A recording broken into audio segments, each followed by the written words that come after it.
I came as soon as I could. What happened? Another murder.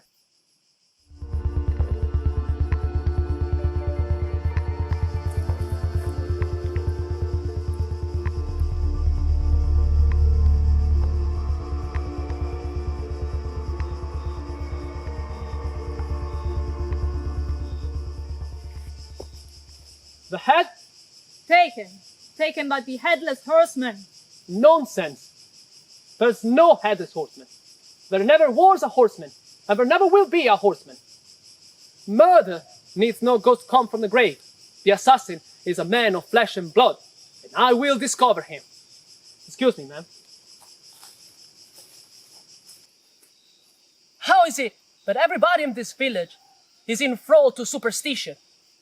To detect the guilty and find our murderer, we must use our brains and rely on scientific techniques. The dragon has been decapitated, a single thrust to the head. Here we're dealing with a madman. And what are these 3 tokens here?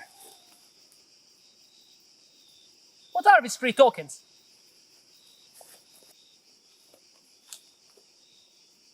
This is the pattern of our serial killer. He cuts off the head of his victim and takes it away with him, but leaves these 3 tokens behind him. To what purpose? What is his motive? The headless horseman has got no purpose. He kills for the sake of killing. How often do I have to tell you, ma'am? The headless horseman is just a legend. No ghost or ghouls live in these woods.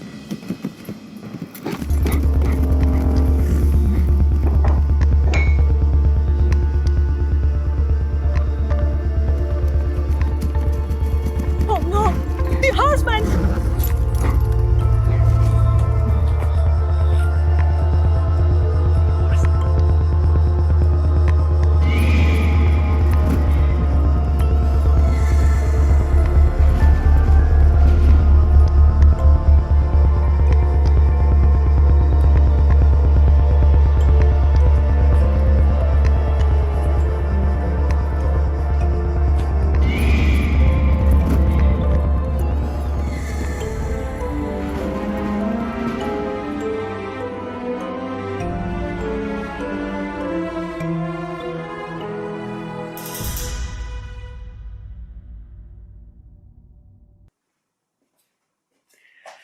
Gruesome murders have become a daily occurrence at the small secluded village of Sleepy Hollow.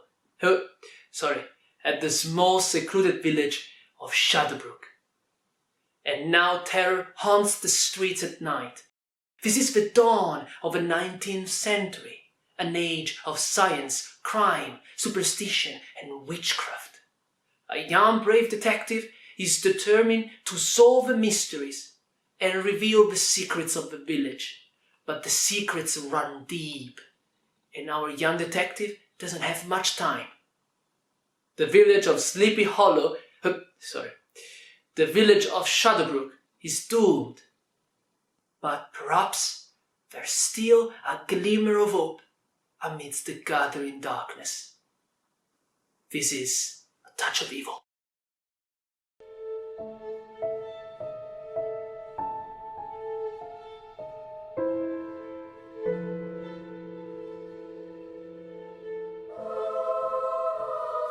This game has got a very high production value, because this is the 10-year anniversary edition of this game, so this is a special edition for this game. The game comes in a huge box that is pretty heavy. Right there you can see the rulebook. This rulebook is really well written. What's really special about it is that the rulebook includes all the changes, the modifications, the corrections that have been integrated into the game over the last 10 years. And the rulebook presents all the information in a very neat, clear and simple way.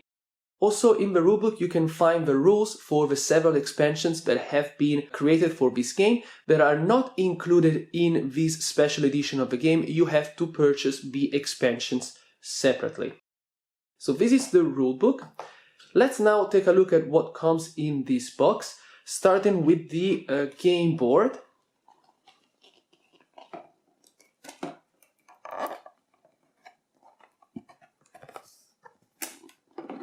So this is the board for the game. You see, it's not too big, but it looks beautiful. This board looks like an ancient chart from the 19th century. It represents the village of Shadowbrook. That name is fake. That name is bogus, because this is actually the village of Sleepy Hollow, the same village from the movie made by Tim Burton starring Johnny Depp. This is the village of Sleepy Hollow. The village is placed right there in the center of the board, and then you find at the four corners the corner locations that represent the surrounding areas of the village.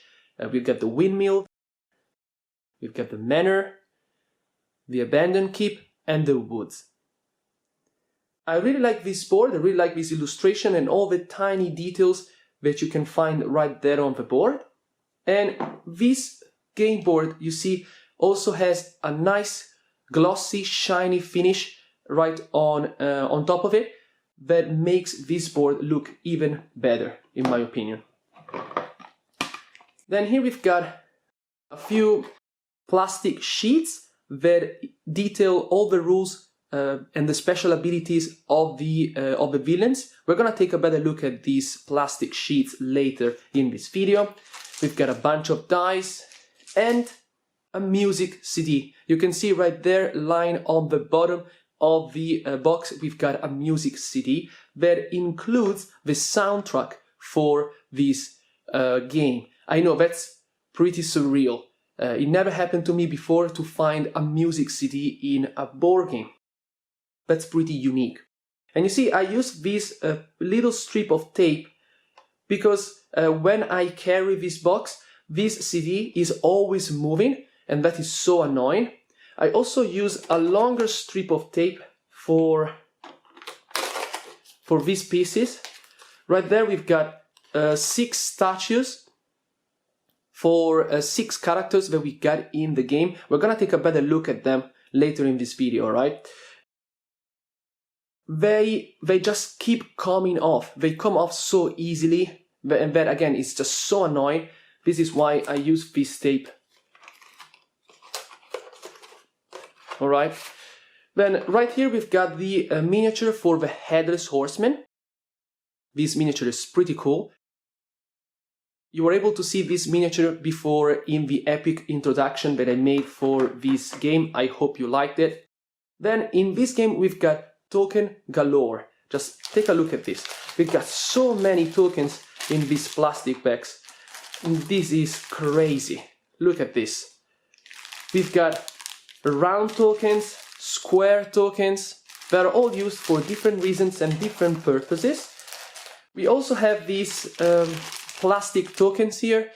These are used for keeping track of damage during the game. And then we've got these blue round tokens here that again are made of plastic. These are called clue tokens, and they represent the currency of the game. Then this game comes with hundreds and hundreds of cards. We got so many cards in this game.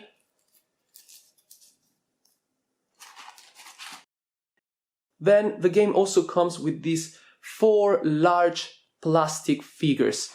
So let me show them to you. Here we've got these are the woods. You see, these are the corner locations that I pointed out before on the board. This is the windmill. This is the manor. And the abandoned keep. You place these plastic pieces on the board at the beginning of the game. They just give that three-dimensional feel that just brings them up to life and also improves the table presence of this game. Then here we've got these very thick cardboard pieces. Here you can see the villains that are included in this game. We've got the werewolf. These are the monsters that we're gonna have to defeat in the game. The Scarecrow, the Vampire, the Spectral Horseman, and the Epic Spectral Horseman. You see, we've got 2 versions of this villain. And then we've got all the heroes And these heroes, they also come with their own unique miniature that you can find in this bag. Let's take a closer look at the heroes and their miniatures, and then we're gonna move on to talk about the rules of the game.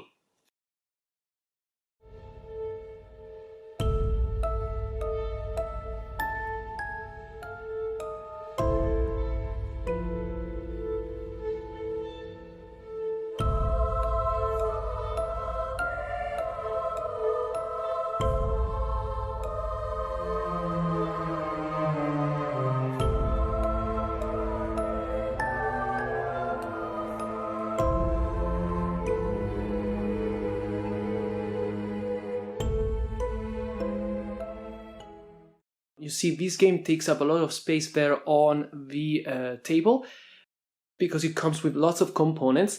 Setup for this game is pretty simple. You just have to put all the stuff that you got in the box right there on the table. I just want to give you a feel for how this game really plays out, okay? So the things I'm going to show you in this video are the same things that you're gonna find in almost every game of A Touch of Evil. So first of all, you have to select a hero. And you see right here, we've got two heroes for this game.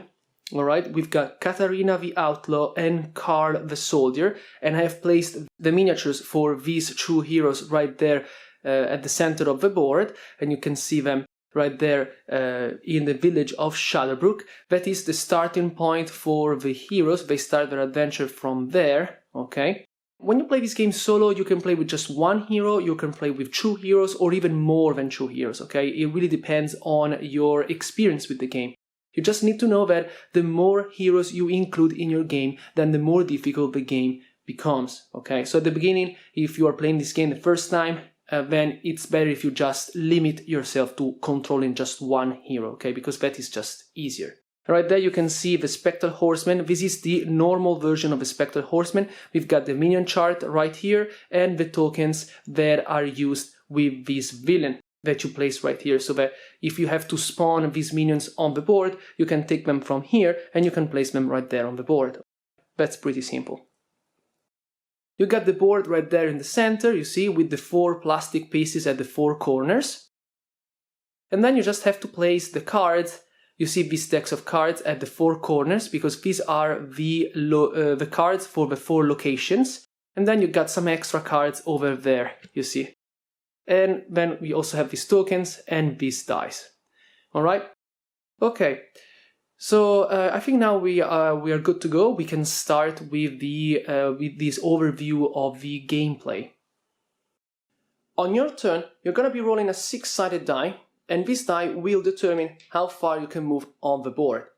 During your turn, you can explore the village that you find right there in the center of the board.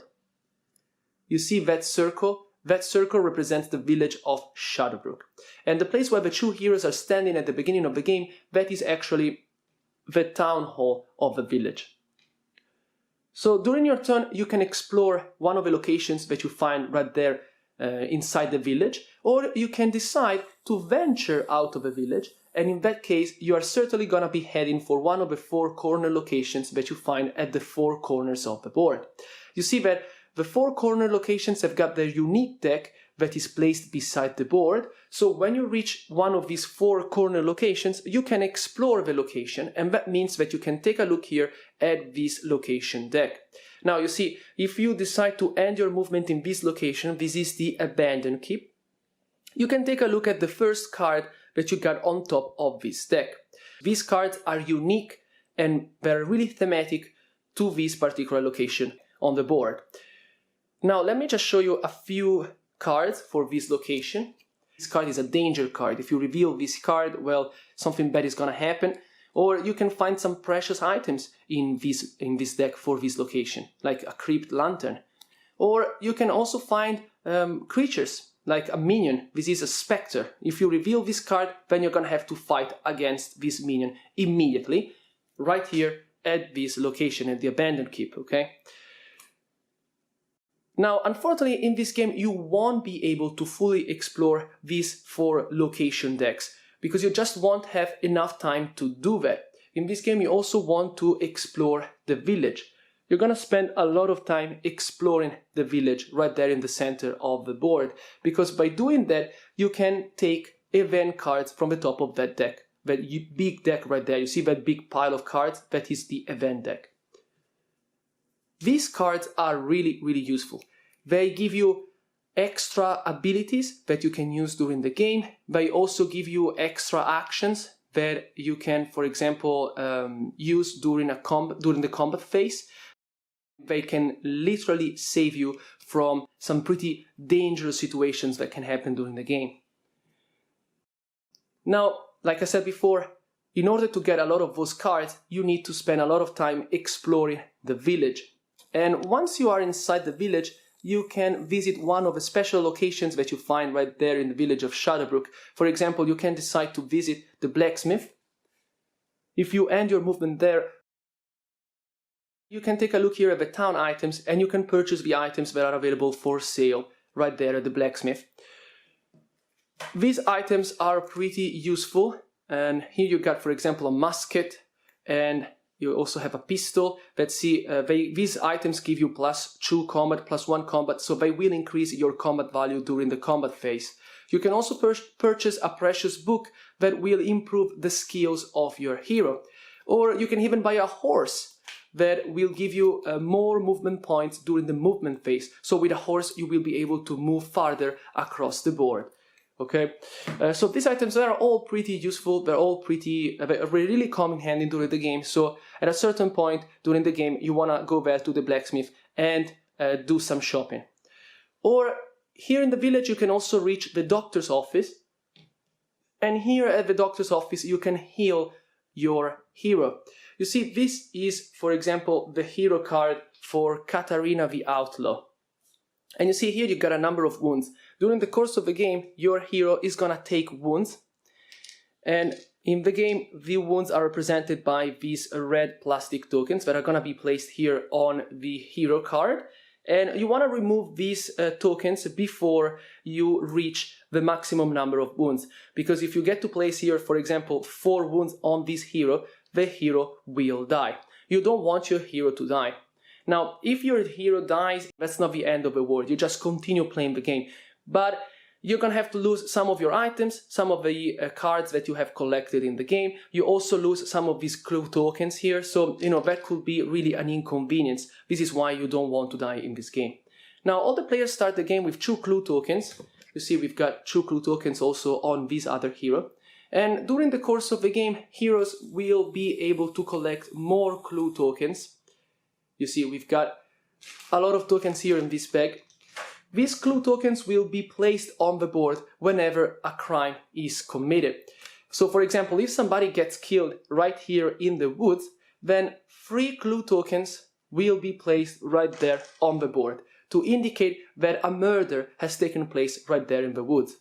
Now, since you are the detective, you have to go to this place here, to the crime scene, and investigate. And if you reach this place before the other players, then you can claim these clue tokens here, and they become yours. So it's pretty much a race against the other players to be the first one to investigate a crime scene. These 3 clue tokens represent the reward for the investigation that you carry out right there at the crime scene. These clue tokens are really important in the game. You get them from the board by investigating the different areas that you got there on the board. And you can collect more clue tokens also by defeating a monster. You see, this specter here, for example, gives you 3 clue tokens if you defeat this minion in combat. Now, with these clue tokens, you can do a bunch of things. You can purchase the items that I showed you before. You can use these clue tokens to heal your hero, alright? So these tokens really help you move forward during the course of the game. This is why you want to get your hands on as many clue tokens as you can. Now, once all the players have taken their turn, at this point there's going to be a mystery phase. And the mystery phase simply consists of revealing a card from the top of the mystery deck. These black cards here are gonna affect the players and the heroes in a pretty bad way. These cards will always entail some pretty bad consequences for the players. during the game. And you have to reveal one of these cards pretty much every round of the game that you play. This card here, for example, the murder card, tells you that a murder has taken place in Shadowbrook. And you see, if you read the text of this card, the villain has struck again. Place 3 clue tokens on the board at a random location.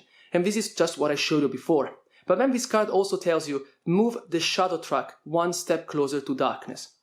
That basically means that you're gonna have to move the marker on this track 1 step closer to darkness. And darkness is the end of this track.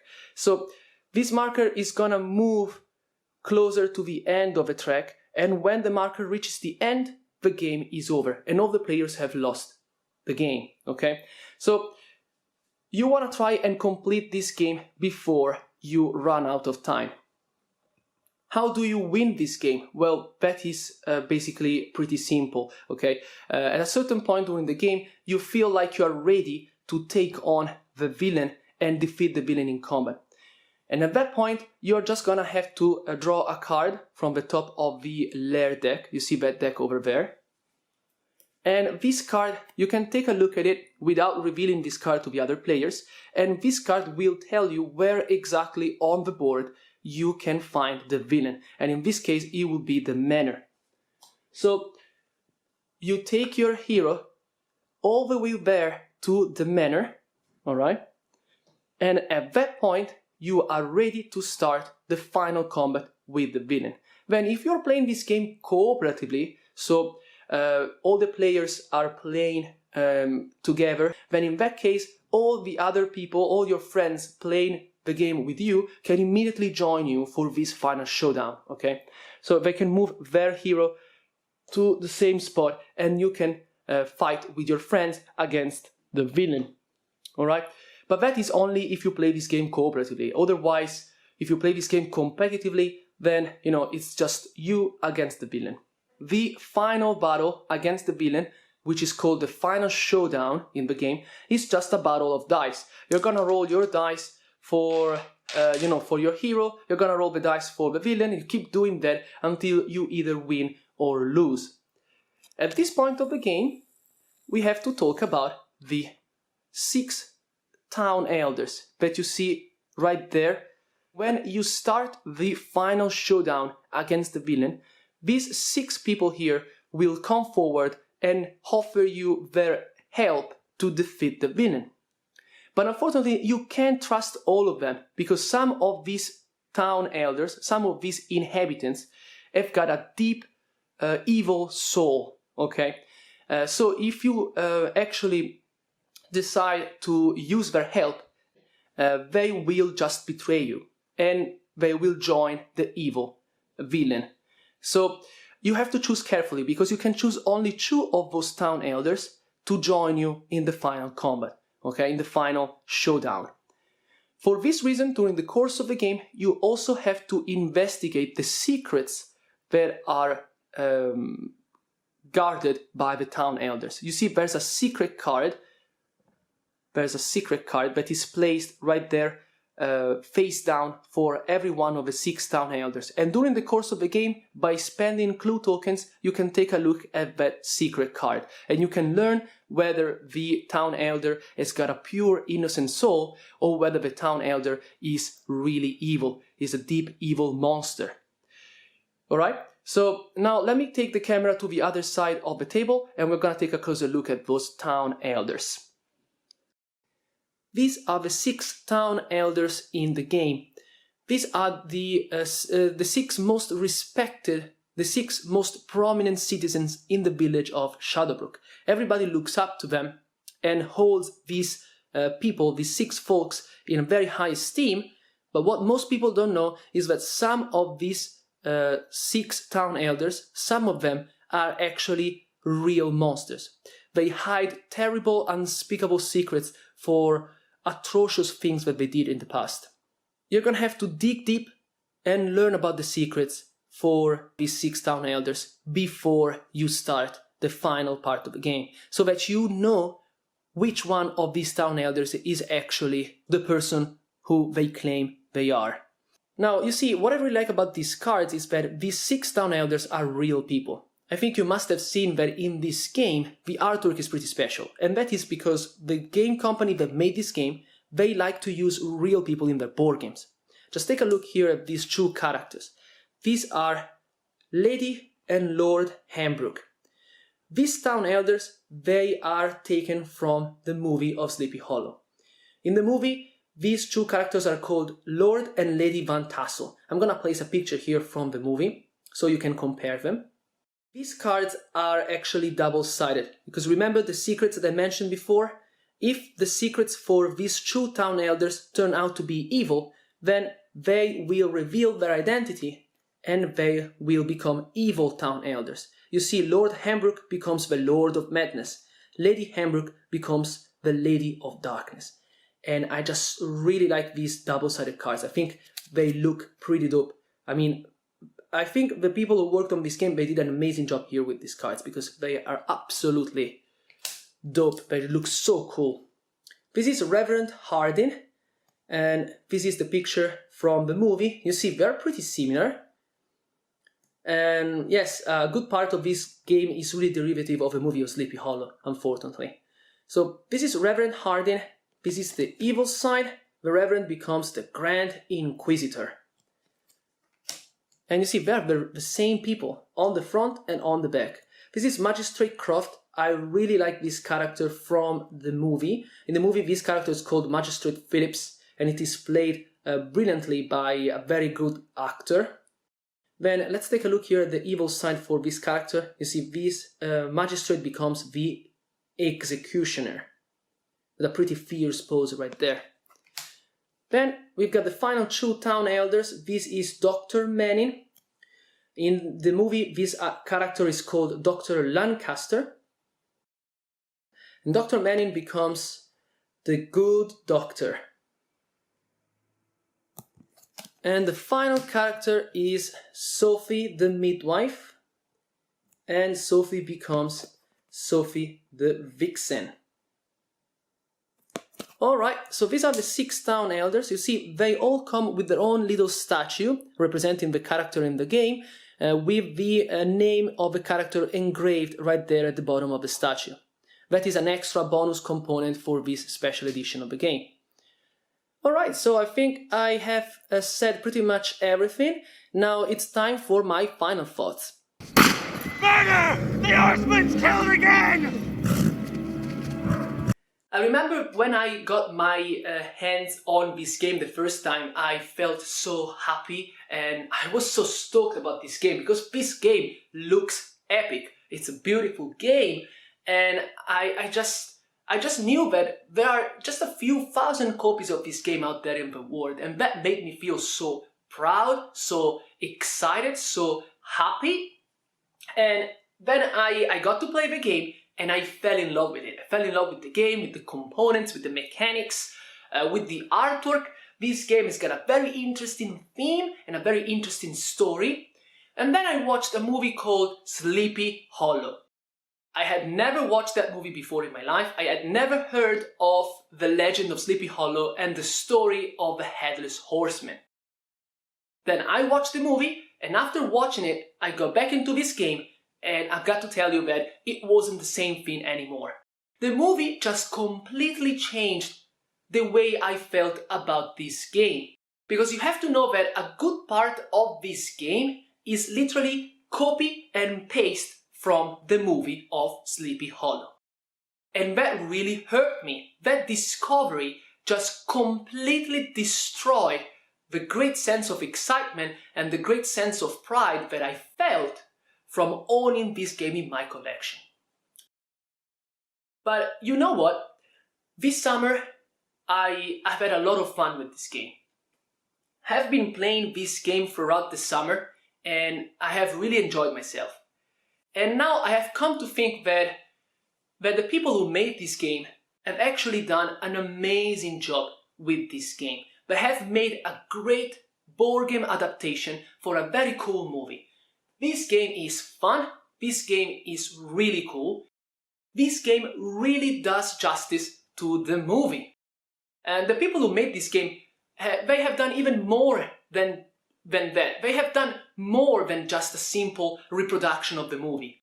They have created a new world. They have expanded the world of Sleepy Hollow. They have included new characters, new villains.